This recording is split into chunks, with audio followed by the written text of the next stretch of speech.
আসসালামু আলাইকুম ভিউয়ার্স।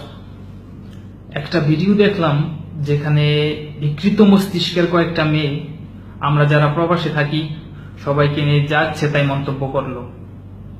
ন্যূনতম পারিবারিক শিক্ষাটা মনে হয় এরা পায় নাই। কেউ কাউকে সময় দিতে পারবে না, এটা তো আসলে কোনো বিয়ে হচ্ছে তাদের বিয়ে করার দরকার নাই। সেক্সুয়াল ট্রান্সমিটেড ডিজিজ এটা বাংলাদেশের চেয়ে অন্যান্য দেশের বেশি হয়ে থাকে। প্রবাসে আমরা কারা থাকি, কারো স্বামী সন্তান, কারো বাবা ভাই। একটা প্রবাসী তার ফ্যামিলির জন্য কতটুকু স্যাক্রিফাইস করতে পারলে এই 40-50 ডিগ্রি টেম্পারেচারের মধ্যে বাইরে 12-14 ঘন্টা কাজ করতে পারে। অথচ এই স্টুপিড বলতেছে প্রবাসীরা নাকি যৌন লালসায় মগ্ন থাকে। যেহেতু ওয়েস্টার্ন কান্ট্রি গুলোতে এই যৌনরোগ বেশি, তো তো মেয়েরা এখন এই বিষয়টা জেনে গেছে যে ছেলেরা, যেহেতু প্রবাসী ছেলেরা প্রায় এই সমস্ত তো সেই বয়ে তারা এটা থেকে বিয়ে করতে চায় না।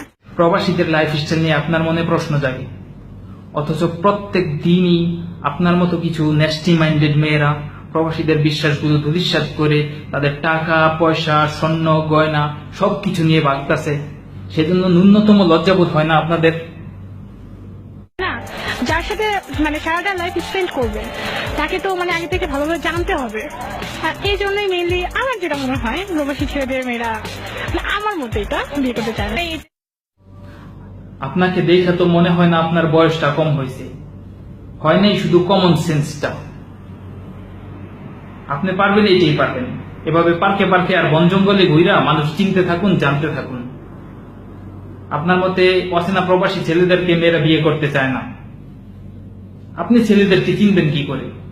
আপনার মতো মেয়েরা তো চিনে 22 ক্যারেটের স্বর্ণ কোনটা কোনটা 22 ক্যারেটের স্বর্ণ। আর যদি 20-22 ভরির সন্ধান পাইয়া যান, 20-30 ভরির সন্ধান যদি পাইয়া যান, তখন আপনার মতো মেয়ে না, আপনার মেয়ের 14 গোষ্ঠী তখন ওই প্রবাসীর পিছনে দৌড়ায়। তাদের কি করণীয়টা কি বলে মনে করেন? তাদের কি আর করার, তাদের বিয়ে করার দরকার নাই। কার বিয়ে করতে হবে আর কার করতে হবে না সেটা আপনার ভাবতে হবে না। কজ আপনার মতো 2-4টা ফাকিং বাস্টার্ড মেয়েদের জন্য লক্ষ লক্ষ প্রবাসী চিরকুমার রয়ে যাবে না। অ্যাকচুয়ালি এসব মানসিক ভারসাম্যহীন মেয়েদের এক্সপেকটেশনটা থাকে তাহসান আর মিথিলার মতো রিলেশন। আরে ভাই, বুঝতে চেষ্টা করুন। আন্ডারস্ট্যান্ডিং না থাকলে সেটাও তো ঠিক আছে না। আপনাদের এই ওভার এক্সপেকটেশনের পরিণতিটা হবে এমন।